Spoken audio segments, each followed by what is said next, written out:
What if I told you your brain isn't broken? It's just trying to protect you from something you might not even remember. Think about it. That constant need to scroll, to buy things you don't need, to say yes when you want to scream. No, to binge watch until you feel nothing. That's not just bad habit territory. That might be your brain trying to escape something it never processed. Here's the wild part. Doesn't always look or feel like trauma. Sometimes it looks like anxiety. People-pleasing, random health stuff no doctor can explain. Drama on repeat in your relationships, and before you start thinking, okay, but my childhood wasn't that bad. Hey, this isn't about blame. This is about understanding how smart your brain is at surviving, and how those old survival tricks might still be secretly running your life. In this video, we're diving into the stuff no one talks about. Tatar. Hidden signs your brain might be stuck reacting to old wounds, without you even knowing. By the end, you might finally understand why you feel stuck, and more importantly, what you can actually do about it. Let's crack it open. Let's start with something a little uncomfortable. What if you're not addicted to feeling good, but to escaping feeling anything at all? Most people hear the word addiction and think of extreme stuff. Alcohol, drugs, maybe gambling. But the truth is, addiction can wear a friendly face. It can look like taking a break, winding down, having fun. But here's the twist. Your brain doesn't care if the escape is illegal or socially acceptable. Your brain cares about one thing, stopping pain. Picture this, and your brain is like a smoke alarm. And trauma? Trauma makes that thing glitchy, always beeping, constantly alert. So naturally, you'll do anything to shut it down. Scroll through TikTok for 2 hours and forget the world, dopamine. Hit add to cart on something you can't afford. Dopamine. Zone out watching episode 6 of a show you've already seen. Still dopamine. But here's the kicker. Dopamine isn't about pleasure, it's about importance. It's your brain saying, hey, that made the pain go away for a second. Let's do that again. But the relief, it's temporary. You come back down, and the thing you were trying to escape? Still there. Now add guilt, shame about the money you spent, the time you wasted. Cue stress. Cue your brain freaking out. Cue the next escape, and just like that, a survival strategy becomes a trap. It's not weakness. It's not a lack of willpower. It's a nervous system crying out for quiet. And here's what's almost cruel. A lot of these behaviors work. At first, they mute the noise, shampoo and rinse that stress right out. For a while. But long-term, they don't heal. They numb.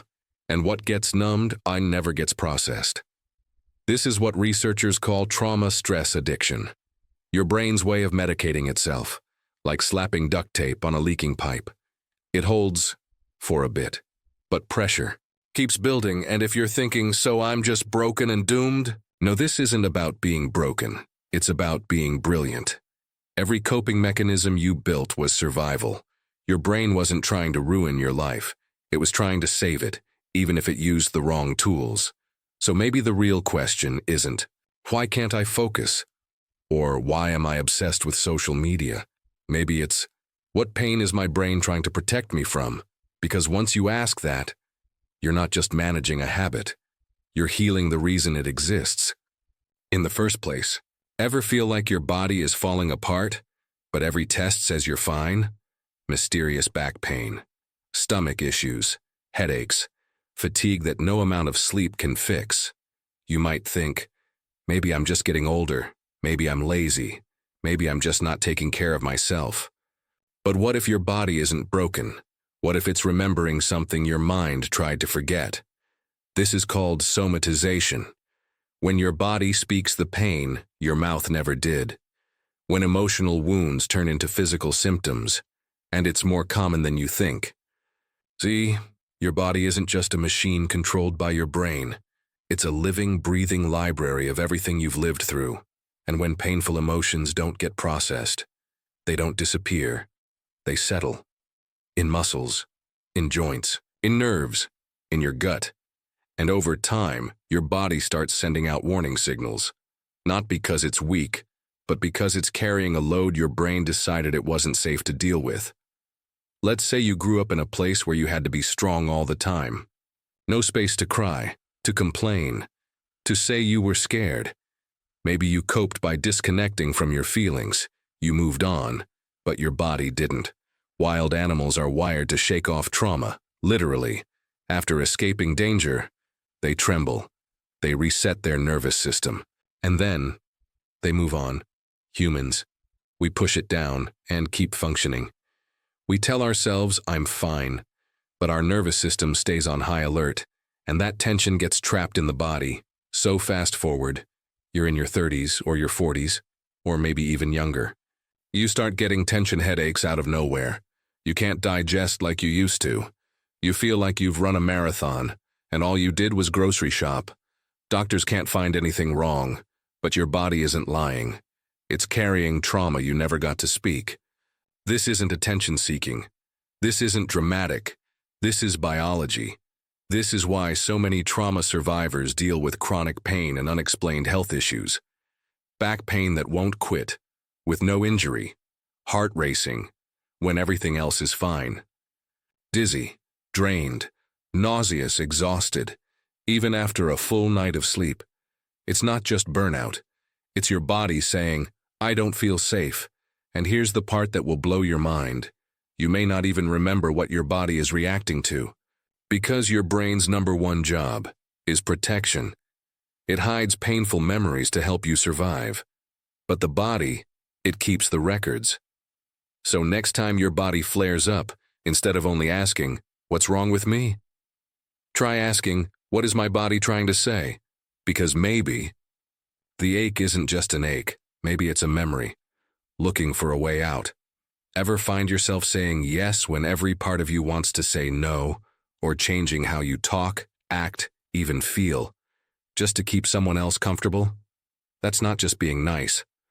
That might be your nervous system reacting in survival mode. We've all heard of fight, flight, and freeze, but there's a fourth response almost no one talks about. Fawn. And understanding it might explain a lot. Why you struggle in relationships. Why you feel invisible. Why you're so good at holding it together, even when you're falling apart. Fawning is when your brain decides the safest way to survive is to please, not fight, not run, not shut down, but to blend in, be helpful, avoid conflict at all costs. Imagine a wild animal facing a predator it can't fight or escape. It goes limp, acts non-threatening. Hopes if it's small enough, quiet enough, it'll be left alone. Now imagine a child growing up around emotional landmines, where being too loud, too needy, too real had consequences. That child learns it's safest to be the fixer, the helper, the one who never needs anything. Fawning becomes second nature. You become the person who says, I'm fine, even when you're not. You apologize constantly, even when it's not your fault. You agree to things you don't believe in, just to keep the peace. You monitor everyone's mood, while ignoring your own. And over time, you forget who you actually are, because your personality becomes a mirror, always reflecting the person in front of you. But here's the hard truth. You're not fake, you're not weak. You're using the coping tools your nervous system downloaded to survive. Fawning worked. Maybe it kept you safe around unpredictable parents, or helped you avoid being punished, or made someone love you, conditionally. But here's the conflict. As an adult, you're no longer in danger, but your brain doesn't know that. So now you say yes out of reflex. You over-explain, you over-give, you leave conversations, thinking, why did I say that? Why do I feel invisible again? Why am I always so drained? That exhaustion is real, because staying hyper-aware of everyone else's needs while ignoring your own is emotionally exhausting. You're always on, always performing safety, even when no one is asking you to. This is not people-pleasing. This is trauma logic. Your nervous system learned, being liked, being safe. Being nice was never the problem. Being nice at the cost of your peace was. So if any of this sounds too familiar, you're not broken, not too sensitive, not overly dramatic. You're a survivor, one who adapted so well you forgot there was ever another way to exist. And now? The first step is simply noticing it, giving your nervous system gentle reminders. You're safe now. Your needs matter. You can say no and still be loved. You can tell the truth and still be safe. You're not here just to make others happy. You are here to live fully as you. Ever feel like your love life is stuck in a loop? Like every relationship ends the same way? Same arguments, same red flags, same heartbreak.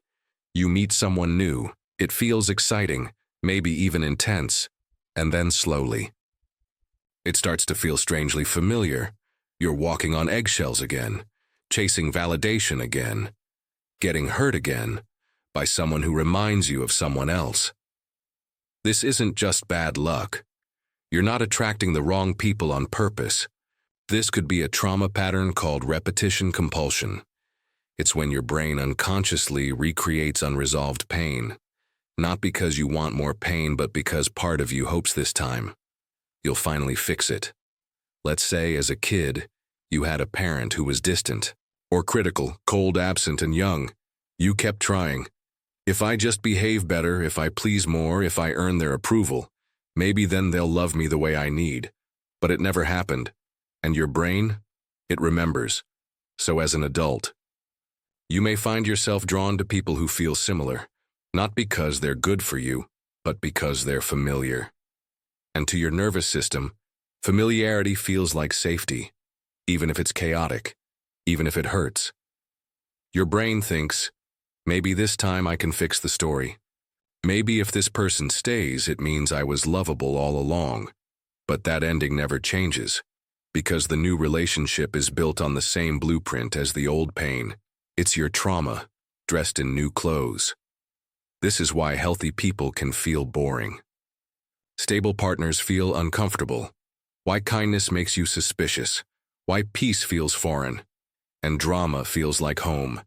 Because healthy love doesn't activate the chaos your brain got addicted to, so your system rejects it, even though your heart wants it. Psychologist John Bowlby, the father of attachment theory, said that our earliest relationships create templates. Those templates teach us what love looks like, feels like, costs.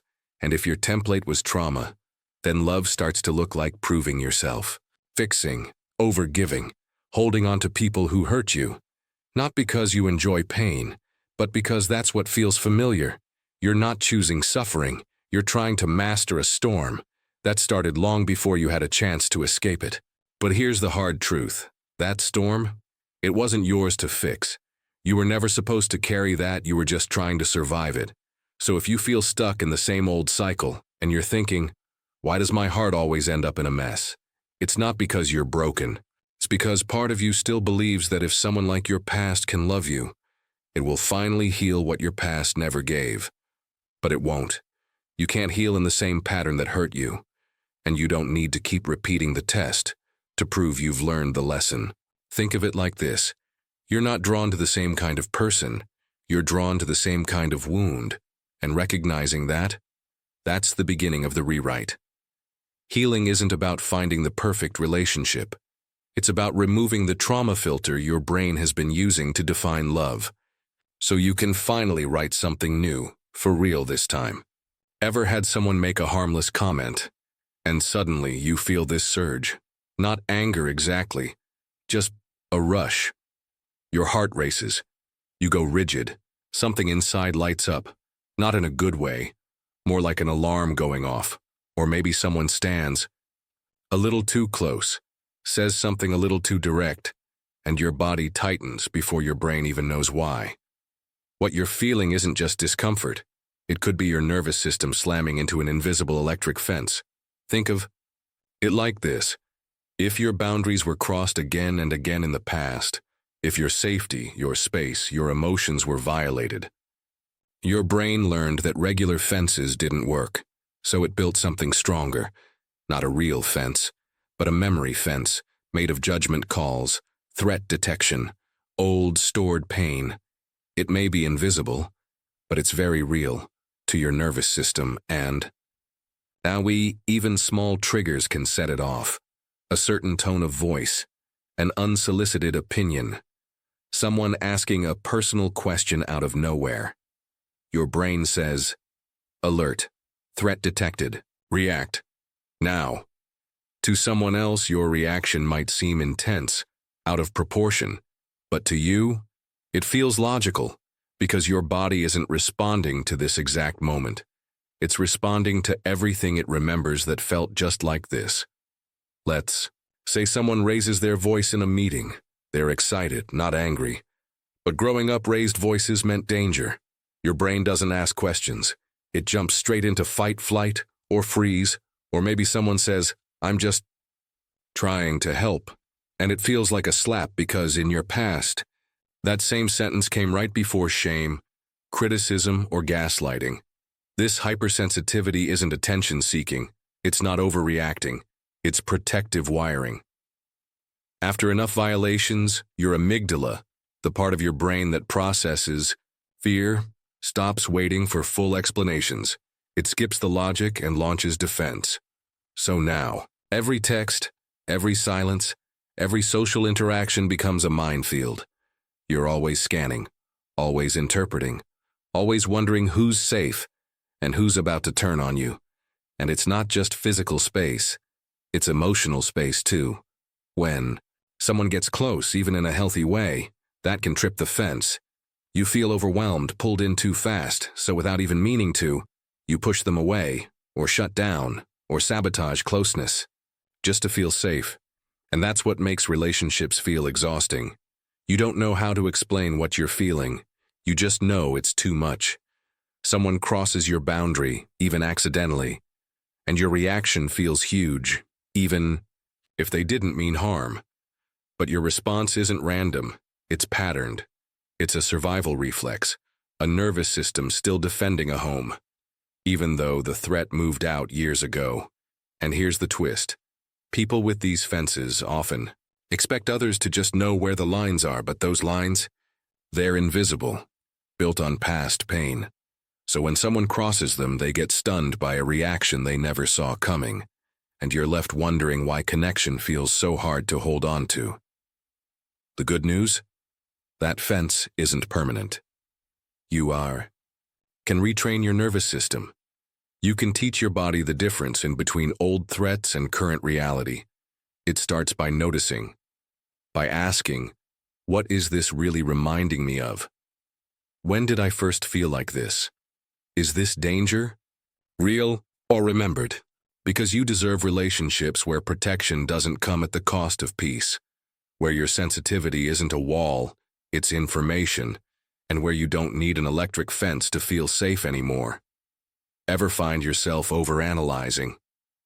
Every text message, replaying a comment from a friend over and over in your head, just sure it meant something bad. Or maybe you pull away when people get too close, even the ones who seem genuinely kind, like you're always waiting for the other shoe to drop. That's not paranoia. That might be your brain stuck in high alert after betrayal. See, when the people who were supposed to protect you, the ones you trusted most, end up hurting you, it messes with your whole definition of safety. Your brain learns a painful lesson. Love is not safe. Intimacy is a trap. Trust leads to pain, so it builds a new system. A betrayal radar, hypersensitive, always scanning, always watching for danger. And at first, that might have helped. It was your brain saying, that pain, never again. So, now it watches everything. Every silence, every delayed text, every shift in tone or body language. Your brain tries to read between lines that don't even exist, because it believes, if I can spot the betrayal early, I won't be blindsided. Later makes sense, right? But the system becomes the problem. Like a smoke detector that goes off every time you burn toast. There's no fire, but your nervous system still sounds the alarm. This creates 3 patterns, and you might recognize them. 1. Hypervigilance. You look for hidden motives in everything. You scan every smile, every I'm fine, every text that feels a little off. 2. Negative bias. even when people are kind. Your brain wonders, what do they want? Kindness starts to feel dangerous, suspicious, like bait. 3. Avoidance. Connection feels good until it feels like risk, so you shut down. Distance feels safer than the heartbreak you know is coming. Other times, the opposite happens. You cling, you control. You ask for constant reassurance, not because you're needy, but because you're terrified of being lied to again. And here's the hardest part. None of this is conscious. You're not sitting there, planning to ruin your own relationships. These behaviors are wired in, triggered, automatic. They're your mind saying, never again. Even if the person in front of you isn't doing anything wrong, and slowly your system starts to prove itself right. You get distant, people leave, you get anxious, people pull back, and your brain goes, see, I knew it, can't trust anyone. It becomes a cycle, a self-fulfilling prophecy. But what your brain can't see is that not everyone is your past. Not every silence means abandonment. Not every comment means judgment. Not every delay means betrayal. All this fear, it came from somewhere, but it doesn't belong everywhere. Your betrayal filter doesn't mean you're broken. It means you were hurt, deeply, by someone who shouldn't have hurt you, and your brain did what it had to do. Protect you. But protection, that costs you connection. That isn't peace, that's survival. And survival isn't the same as living. Healing starts here. When you notice that detector going off, and pause, not to shame yourself, but to ask, is this pain real or remembered? Am I seeing them or seeing my past in their face? Because you deserve trust that doesn't come with conditions, and love that doesn't feel like looking over your shoulder. Ever felt totally stuck? Like your thoughts are racing, but your body shuts down. You want to act, speak, move, but you just can't? That's not laziness, that's not weakness. That's your brain pulling the emergency brake. You've probably heard of fight or flight, the classic stress reactions when danger shows up. But there's another one almost no one talks about. Freeze. Freeze is what happens when your brain decides fighting won't work, running won't work. So instead, it shuts the whole system down. Imagine a deer caught in headlights. That frozen moment isn't confusion, it's biology. It's evolution saying, stay still, stay quiet. Maybe this will pass. Humans do the exact same thing, not just in physical danger but emotional threat, during an argument, after a sudden shock, when someone yells, when a buried memory suddenly surfaces. Your brain says, nope, too much. It slams the brake and suddenly, you're frozen. Your mouth won't speak, your mind goes blank, your limbs feel heavy, you're not zoning out. You're shutting down. And here's where it gets harder. Freeze doesn't just happen in big moments. It shows up in subtle ways. Not being able to make simple decisions. Spacing out during serious conversations. Going numb during arguments. Shutting down at work or in relationships when pressure hits. You might even feel like you're floating above your body, watching your life like a movie you can't pause. That's called dissociation. It's your brain's last resort, its way of saying, this is too much. Let me protect you from the feeling. But it's not a flaw. It's a reflex wired in by experience. And here's what hurts most. People who freeze often blame themselves. Why didn't I speak up? Why didn't I fight back? Why didn't I leave? But you didn't freeze because you failed. You froze because your brain believed that was your best chance at minimizing harm, like a possum playing dead. Not because it wants to, but because the system says, this is survival. For many people, especially those with childhood trauma, freeze becomes the default, growing up in environments where you weren't allowed to fight or couldn't escape. Your nervous system learned, be still, disappear, go numb. And now, even as an adult, moments of stress or conflict can hit that exact same button. You blank out in an argument. You feel nothing during intense moments. You space out during connection. And yet after, you feel shame, embarrassment, confusion, guilt. But the truth is, you didn't make a choice to freeze. Your body made it for you. And what it needs now is gentle relearning, to be shown that the threat is over, that it's finally okay to feel, to respond, to have a voice. Recovery doesn't start with pushing harder. It starts with listening slowly, with grounding, breathing, moving, with saying to yourself, "This is not the past, I'm safe now." The emergency brake wasn't failure, it was protection. And even though that protection may no longer be needed, you don't have to rip it out. You can rewire it, with calm, with compassion, and with time. Have you ever felt something intense happening inside you? But when someone asks what's wrong, you don't know how to answer? Your heart's racing, your stomach's in knots, something's off. But you can't name what it is. You just say, "I feel weird," or, "I don't know." That's not being disconnected. That's not being dramatic. That's something called emotional blindness. The clinical term is Alexithymia, and no, it doesn't mean you don't have emotions. You feel them, but you might not know how to identify them or express them. Picture it like this: your emotional GPS is broken. You're overwhelmed, lost. But you can't explain exactly where you are because the signals are scrambled. You know something's wrong. You just don't know what. And this isn't just random. It often comes from trauma, especially early trauma. When you grow up in an environment where emotions were ignored, punished, or just too intense to manage, your brain learns to protect you by muting the volume, because expressing feelings wasn't safe, so your system adapts. It says, "Let's shut that part down.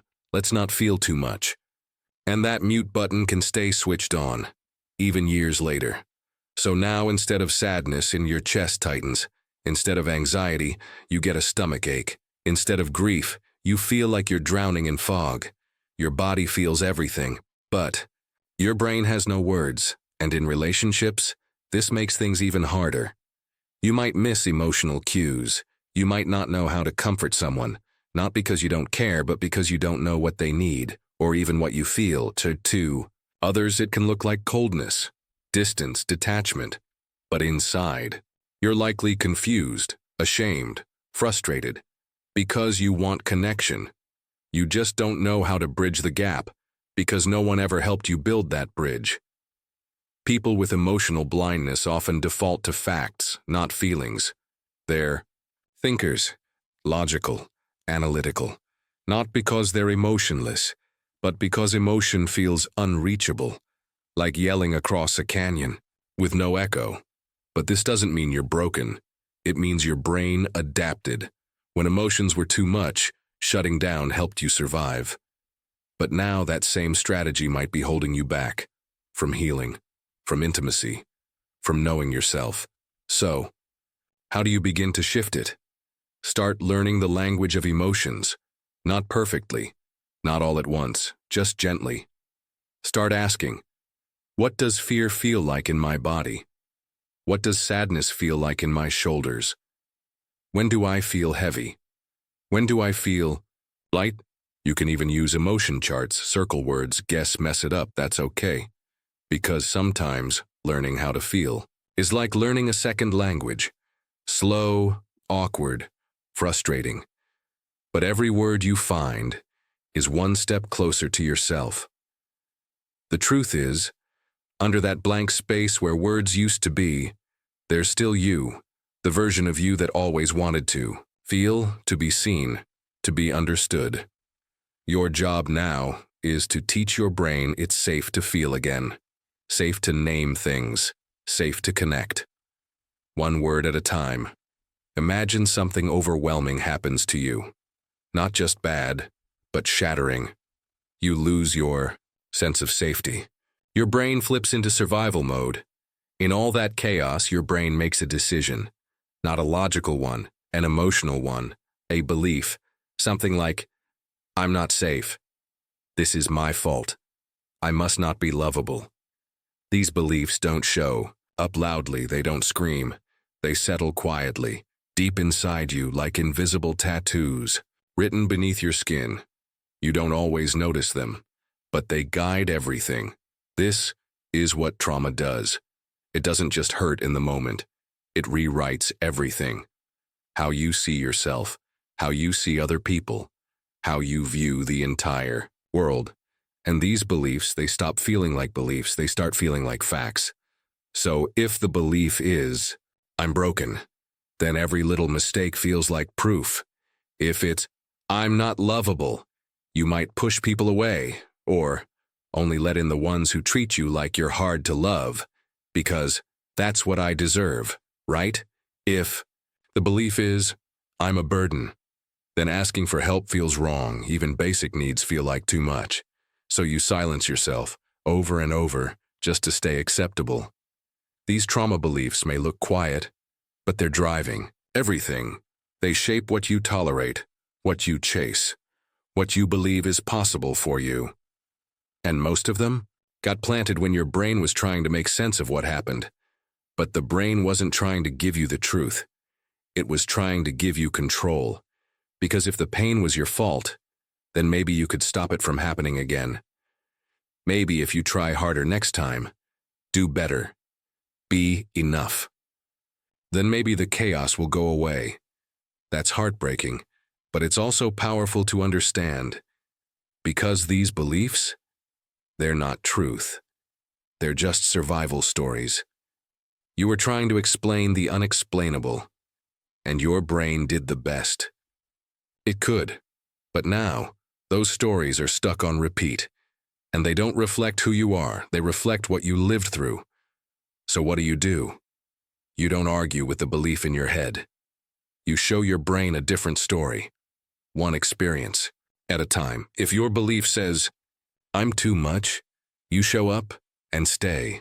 If your belief says, I'll be abandoned, you stay curious instead of running. If it says, I'm not enough, you set a boundary anyway.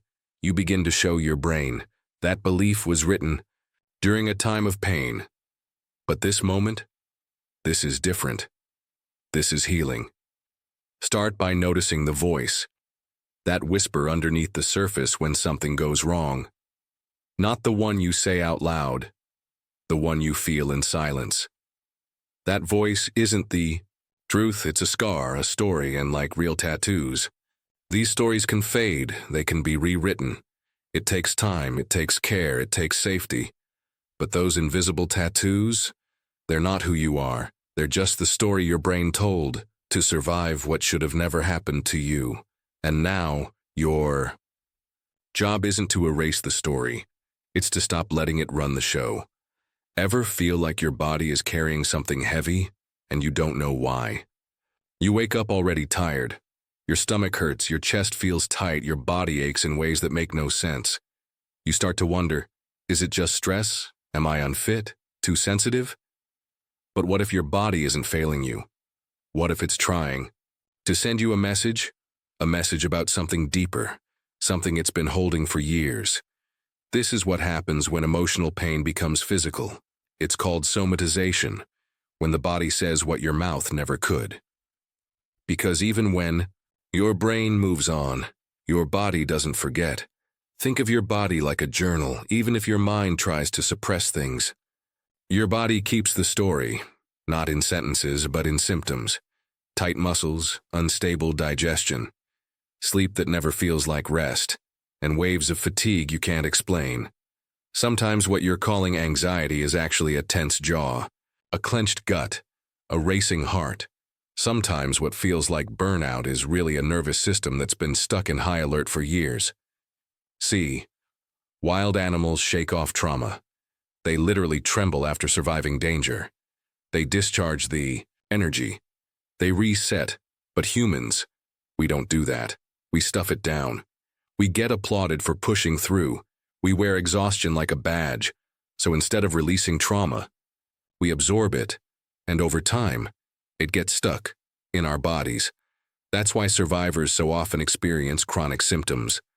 Migraines, tension in the neck and back, gut disorders like IBS, nausea or dizziness, insomnia, and a kind of full-body fatigue that sleep can't touch.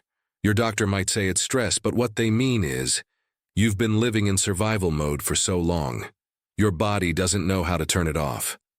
And the most important thing to know? Your body isn't betraying you, it's protecting you the only way it knows how. That pain, that discomfort, that exhaustion, it's not in your head, it's real. It's your body's way of saying, something is stuck and wants to be seen. Something never had a chance to be released. And no, the solution isn't always found in a scan or a pill. Sometimes, healing begins with listening, with permission, with slowing down long enough to ask, what am I holding that's not mine? What did I survive that my body still remembers? What grief have I silenced? What truth have I buried too deep for words? Your body has been loyal, too loyal. It carried everything you couldn't name, never asking for thanks, just holding on.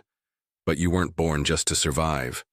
You're here to exhale, to feel, to release, and maybe for the first time, to be held by your body instead of haunted by it, because the body always remembers. But the beautiful part is, it also remembers how to heal.